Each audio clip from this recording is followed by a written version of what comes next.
Imagine being told that everything you thought you knew about relationships, desire, and power was only half the truth. What if there was a layer so deeply buried beneath centuries of social conditioning that most never even glimpse it? Now think, what if Socrates himself held the key to understanding a side of women that society for thousands of years has been too afraid to confront? This is not just another philosophical discussion. This is the kind of exploration that can shake the foundations of your worldview. And it begins with one of the most subversive questions ever asked. What do women truly desire, and what role does power play in their silence? In this video, we're diving into a realm that many fear, that some deny, and that a few brave souls dare to explore without hesitation or compromise. I promise you, by the end, you will see the world and yourself through a lens so clear it will be impossible to return to ignorance. And yes, the last revelation is the most powerful of all. So, if you're ready to confront truths that most avoid, if you're prepared to unearth ancient wisdom hidden in plain sight, stay with me until the very end. What you're about to hear may very well change your life forever. Before we go deeper, I invite you to subscribe, like this video, and leave your thoughts in the comments, because your insights and questions fuel conversations that truly matter. Share this video if it awakens something within you. We're only getting started, and trust me, the revelations ahead are not what you expect. Now back to Socrates, the man whose name reshaped how we think about life and truth itself. Socrates never wrote a single book, yet his legacy defines the soul of Western philosophy. He walked the streets of Athens barefoot and bold, questioning politicians, poets, and common folk alike. But one subject, perhaps more dangerous than politics or theology, often remained elusive. The nature of women, desire, and the influence they wield, often invisibly, shaping destinies without ever openly declaring their power.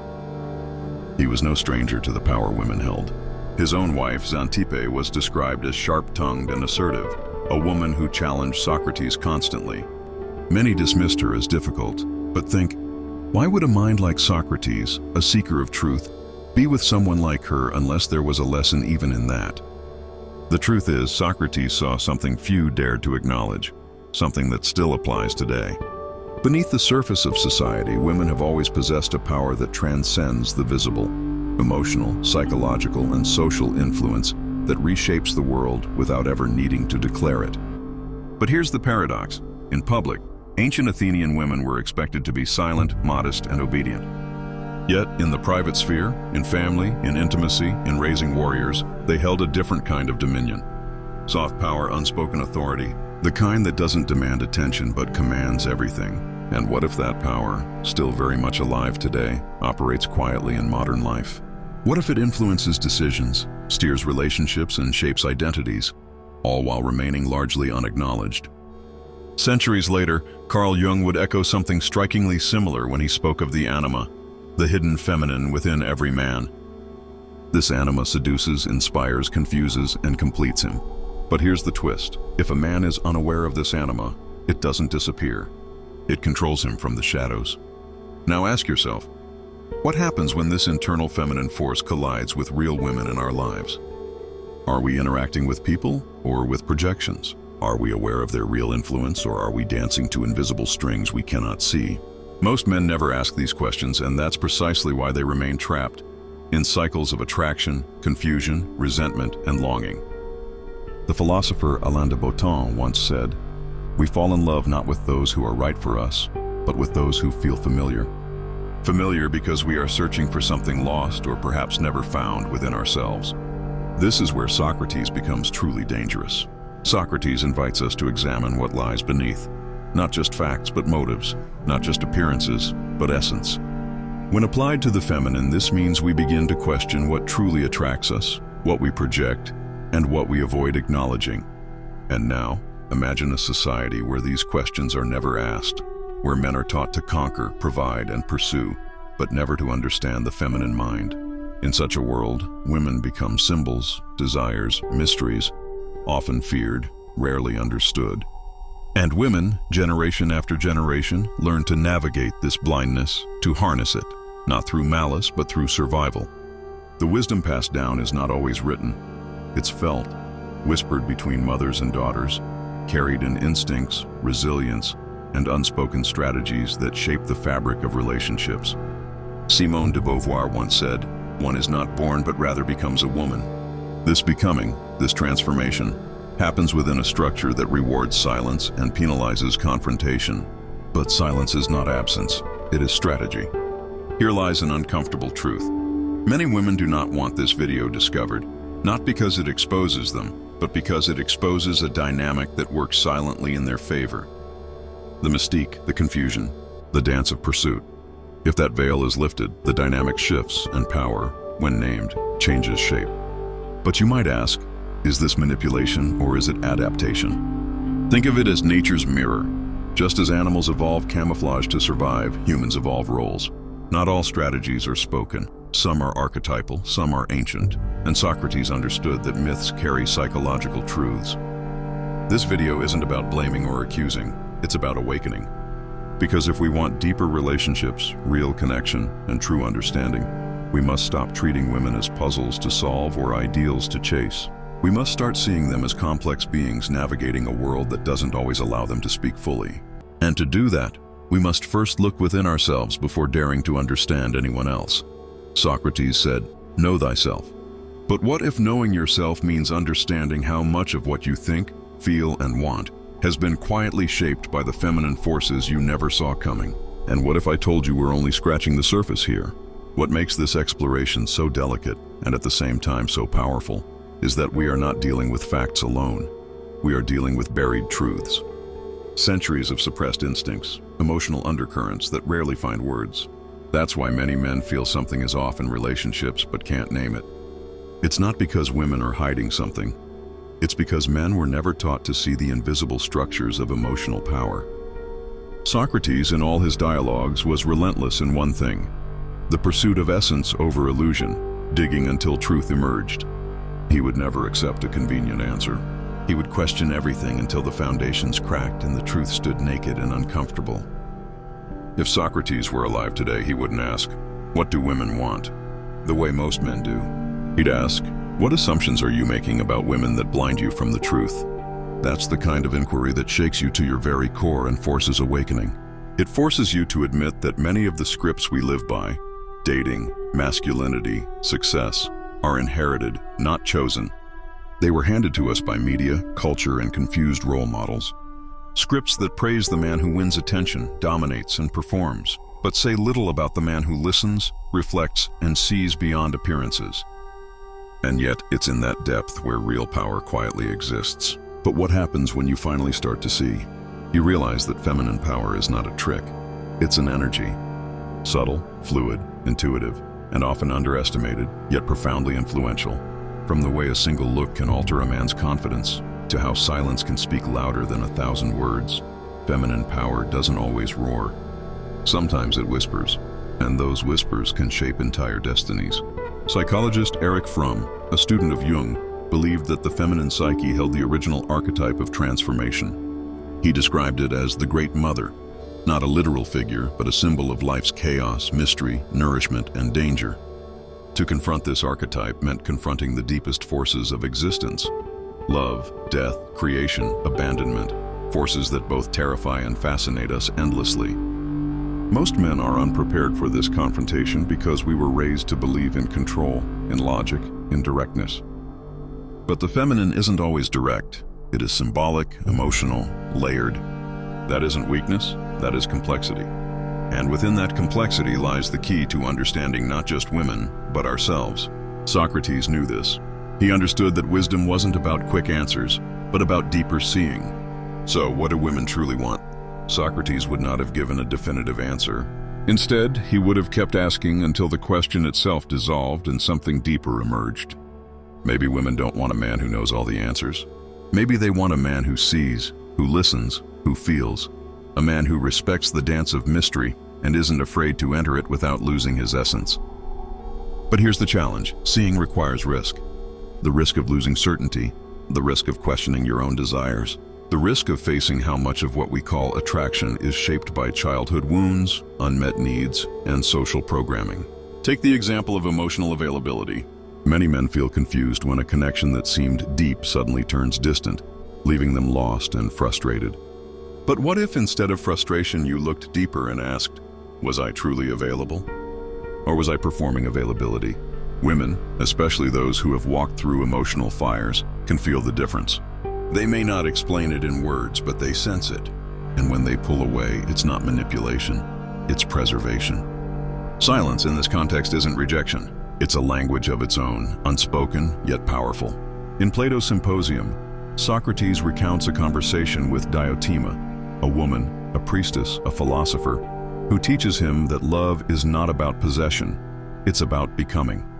Diotima tells him that love begins with physical attraction but must rise through stages, to the beauty of the soul, of laws, of knowledge, and finally, to the beauty of the eternal, where love transcends all illusions and control.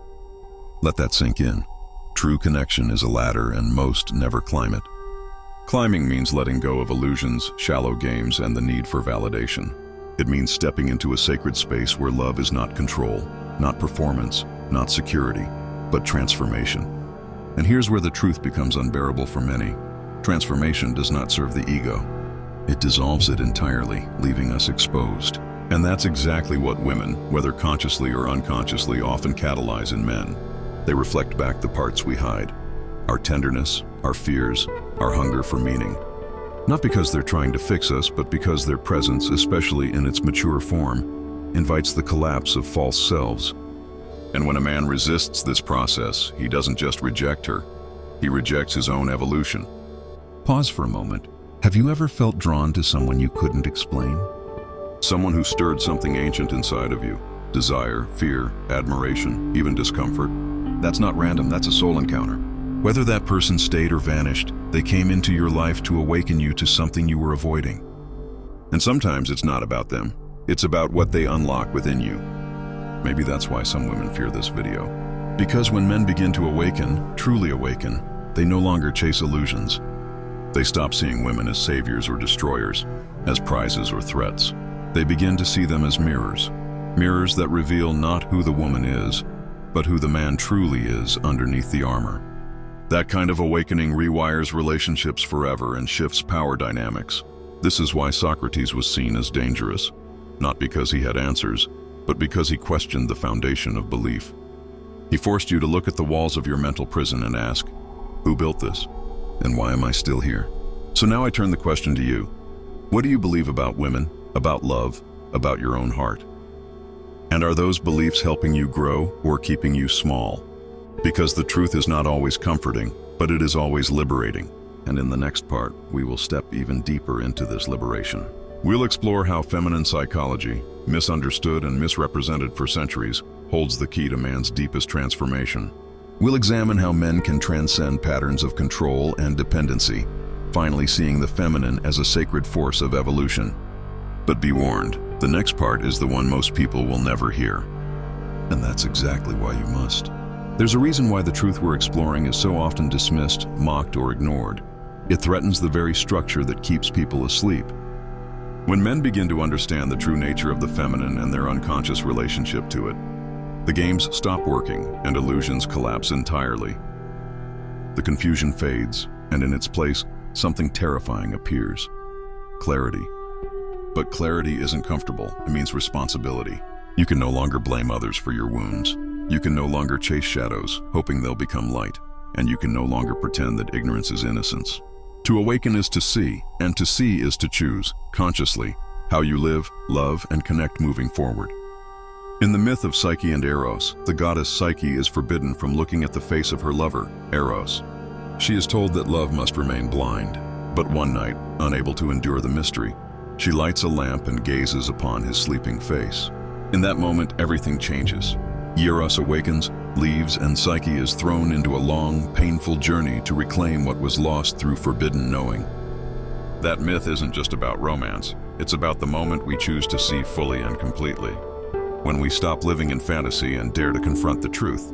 For men, that moment often comes when they realize their relationships have been shaped not by presence and awareness, but by projection and fear. Jung explained this through the Anima, the unconscious feminine within the male psyche. If the Anima remains unconscious, it dominates a man's perceptions. He seeks her outside himself, idealizes her, resents her when she disappoints him, and repeats the cycle endlessly. He doesn't love the real woman in front of him. He loves the idea she represents. But when the anima is brought into awareness, something radical happens. The man becomes whole, and only then can he love from truth. This is what Socrates hinted at through his dialogues, what Plato echoed, and what mystics across cultures have always known. Love, in its highest form, is a path to self-realization. But the path is narrow and few walk it. Most settle for comfort, convenience, and validation. They trade depth for safety, but safety isn't love, it's familiarity. And familiarity is often the echo of old wounds left unhealed. How many times have you stayed in something not because it was right, but because it was familiar? How many times have you confused being wanted with being seen? How many times have you pursued someone hoping they'd heal the emptiness inside, only to find it growing stronger? This isn't weakness, it's human. But the time for pretending is over. Awakening begins when illusions fall and presence begins. Socrates didn't fear death because he had already died to illusion. He lived fully, questioned deeply, and loved wisdom more than comfort. Now the question is yours. Will you awaken or remain asleep, safe in performance, untouched by truth? Whatever you choose, remember this. The door to truth is always open, but only the brave ever walk through it. And now you know exactly where that door is. But awakening doesn't end where the old illusions collapse. It begins there. Once you strip away the roles, expectations, and unconscious patterns, you face a terrifying question. Who are you when you are no longer performing? Most men struggle here because identity has been built around validation, being wanted, needed, or admired. Without that, they feel lost, exposed, and uncertain about their place in love. This is where Socrates' method becomes essential. Relentless self-inquiry. Instead of asking, what do women want? Ask, what am I seeking through them? Why do I desire what I desire? These questions unravel hidden motivations, old wounds, forgotten memories, and inherited beliefs that quietly govern your choices. True freedom begins when you stop seeking yourself in others and turn inward to meet your own depths. When you begin to do this, something extraordinary happens. Your relationships transform without effort. You stop chasing, begging, or manipulating because you're no longer trying to fill a void. Women sense this shift instantly. They feel when a man is rooted in himself, when he is whole. Attraction becomes natural, not forced. Connection deepens because it arises from presence, not projection or performance. But here's the paradox. Once you no longer need someone to complete you, you become capable of the deepest love. When two whole beings come together, the relationship stops being a battlefield of ego and becomes an arena of growth. This is what Jung described as individuation, integrating the unconscious, balancing the inner masculine and feminine, and transcending outdated patterns to experience love authentically. In this state, heartbreak no longer destroys you, rejection no longer defines you, betrayal no longer shatters your identity. You begin to see relationships for what they truly are: mirrors, teachers, invitations into your next evolution. Every person who enters your life reflects something back: your desires, your fears, your wounds, and your potential. Nothing is wasted. Even pain becomes part of your awakening. This is why Socrates believed that wisdom begins in humility, in admitting we don't know. The problem isn't women, love, or relationships. The problem is unconsciousness. We stumble because we're blind to ourselves, driven by patterns we don't understand. But when you turn on the inner light, when you dare to look at yourself without judgment, you reclaim the power you unknowingly gave away.